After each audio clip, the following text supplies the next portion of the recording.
Welcome to Nkari's Quest, a journey of ancient mysteries and secrets. The sun is just rising, casting a warm glow over the thatched huts and the nearby forest. The atmosphere is serene, with birds chirping in the background. A curious and eager Nkari walks toward his grandfather, e.t.c, who is seated under the large ancient tree at the center of the compound. With excitement, Nkari said, "Grandpa, today in class, the teacher told us about the ancient Egyptian god Bez. She said Bez means cat in Nubian, and I couldn't help but think of the stories you've told me about Ngbe, the leopard. Is there a connection?" e.t.c smiled, a glimmer of pride in his eyes. "Ah, Nkari, your mind is sharp. There is indeed a connection. The leopard, known as Ngbe in our e.t.c language, has always held great significance. The world may know of Bes or the goddess Bast, but the roots trace back to Ngbe, the mighty one." Nkari's eyes widened with curiosity. "But why is Ngbe so important, Grandpa?" e.t.c paused, gathering his thoughts, and then spoke with a sense of reverence. Ngbe is not just an animal. It represents power, wisdom, and the seat of authority. In our traditions, the leopard is regarded as the king, the symbol of leadership. Our ancestors believed that the spirit of Ngbe was the essence of true kingship. Even today, African kings wear leopard skins, a tradition that began with our people. As the evening shadows lengthened, e.t.c's voice took on a tone of deep reverence, shifting to an even older tale, one that stretched back to a time before Egypt's pyramids rose from the desert sands. Nkari, perched on the edge of his seat, leaned closer, drawn into the gravity of his grandfather's words. "Long ago," e.t.c began, his gaze distant as though peering into the very fabric of history. Ngbe was not merely a place. It was the seat of government and the courts, where laws were forged and justice was weighed with the utmost care. It was a sacred ground, where the spirits of leadership convened, and its power was embodied by none other than Ngbe, the leopard. This was a time when the balance of governance reflected the order of nature itself. The strength of the jungle mirrored in the strength of leadership. Nkari's eyes widened, the wonder unmistakable in his youthful expression. "You mean there was a place where laws were made because of Ngbe?" he asked, his voice barely above a whisper, as though speaking too loudly might shatter the spell of the story. e.t.c nodded solemnly. "Yes, exactly. Ngbe was a place of great authority, where the wisdom of our ancestors intertwined with the power of the leopard to maintain order. The kings of the earth sought recognition and validation at Ngbe. Ngbe, which was known as the most high place on earth, is where Atal is found. While Atal translates to stones, it mystically signifies the highest. Ngbe's influence extends beyond a physical location. It was where balance and justice were defined. The name Ngbe is also popular among Bantu-speaking people of Central Africa and the Congo. The name resonates through various languages and cultures, manifesting also as Yankpe or Inyambe among the Ejagam, Ayamba in Efik, Nzambi in Bakongo, Nyame in Akan, Yahweh in Hebrew, and so on. In Igbo culture, Ngbe refers to long, long time ago in the civilization of Ngbe.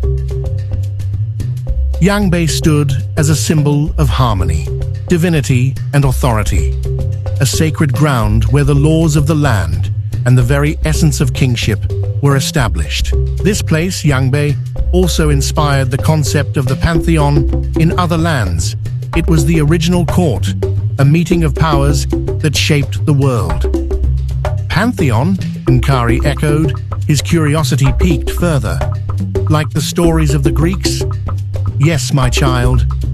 e.t.c's voice softened, almost conspiratorial, as though revealing a great secret. From Ngbe, the idea of the Pantheon spread far beyond our lands.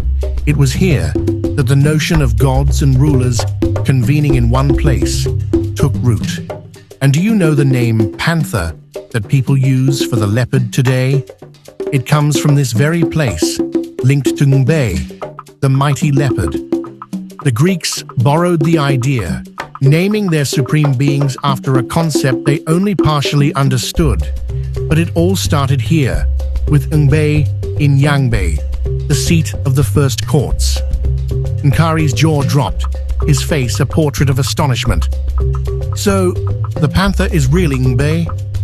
e.t.c's lips curved into a knowing smile, a smile that held centuries of wisdom.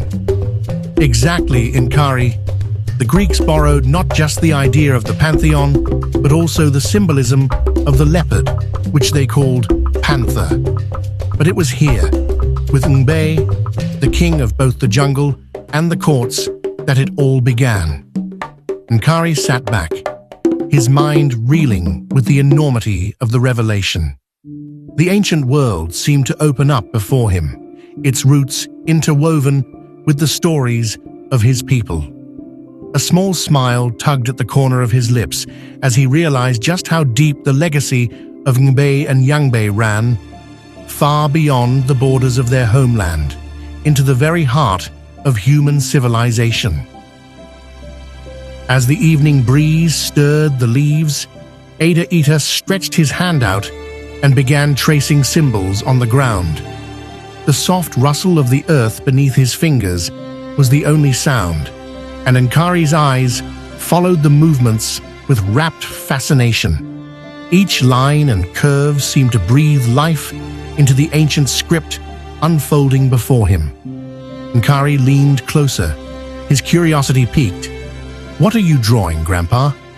e.t.c's voice was a low, reverent murmur, carrying the weight of centuries. "These are symbols from Nsibidi, the first writing system created by the e.t.c people. Nsibidi was more than just a way to communicate. It was a language of the spirit, a means to convey deeper truths that words alone could not express. So, Nsibidi was created by our people, by those who understood Ngbe." Nkari's voice brimmed with awe, his gaze fixed on the intricate symbols taking shape in the dirt. e.t.c nodded, his fingers pausing over the last symbol, as though feeling the energy within it. "Yes, my child, Nsibidi carries the wisdom of our ancestors, and even today, it is used by Ngbe society members."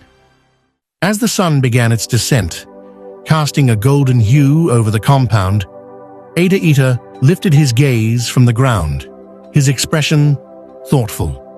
Nkari remained silent, absorbing every word, every symbol, every nuance of the story being etched not just into the earth, but into his very being. "Ngbe is not just a story, is it, Grandpa?" Nkari's voice was barely a whisper, a note of reverence underscoring his words. "It's our legacy." e.t.c's face softened, a proud smile forming as he looked at his grandson. "Yes, Nkari, Ngbe is our legacy, a gift from our ancestors. It is a reminder of the power within us and the importance of preserving our traditions. The world may change, but the spirit of Ngbe remains, guiding us as it has guided our people for centuries." Nkari lifts his gaze, a fire kindling in his eyes. "I will learn more, Grandpa. I want to understand Ngbe and keep its spirit alive." e.t.c reached out and placed a gentle hand on Nkari's shoulder, his touch warm with encouragement. "That's the spirit, my boy. Never forget who you are and where you come from.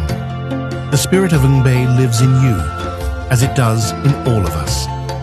The last light of day bathed them in a soft glow, two figures framed against the twilight sky, generations bound by the strength of their shared heritage. In the heart of the e.t.c land, the spirit of Ngbe continues to thrive, passed down from one generation to the next. As long as there are those who remember, the legacy of Ngbe will never fade. Ale, ale.